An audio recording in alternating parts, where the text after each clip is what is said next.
Ibang klaseng rivalry na ito sa NBA Finals. Si LeBron at Steph pa ang huling nakagawa. Mainit to kaya huwag kayong bibitaw. Tambak ang OKC sa Game 6 kontra Pacers kaya magkakaroon tayo ng isang Game 7 and first time ito mangyayari sa recent history mga idol. The best two words in sports. Game 7. For the first time kasi in 9 years, magkakaroon ng isang Game 7 ang NBA Finals. Meaning, first time in 9 years naging ganito kadikitan ang laban ng magkabilang teams. For the first time in 9 years, naging ganito ka-competitive ang NBA Finals. Di mo talaga alam kung sino ang magkakampyon. Ang huling beses mga idol na nagkaroon ng isang Game 7 ay noong 2016 NBA Finals pa. Panahon pa ng legendary rivalry ng LeBron James at Stephen Curry. Simula na ba ito ng maraming taong rivalry ni SGA at Tyrese Haliburton?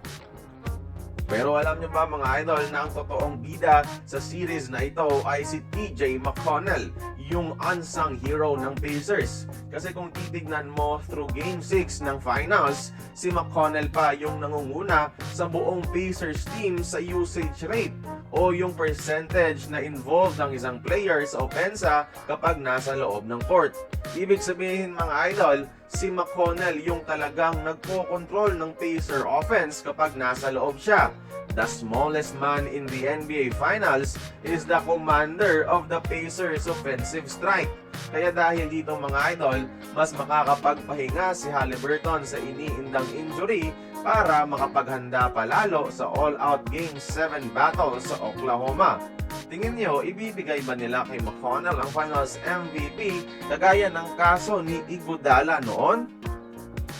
Sino kayang mananalo sa Game 7 mga idol? Sino sa tingin nyo? According sa history, mababa ang chance ng Pacers dito.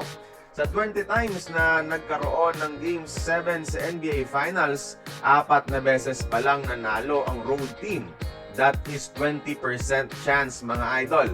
Pero kung recent history ang pagbabasehan, noong 2016, remember, yung road team ni LeBron James ang nanalo sa home court ng Warriors sa NBA Finals para bigyan ng kampyonato ang Cleveland. Sa home court natalo ang best team in the NBA in recent history mga idol.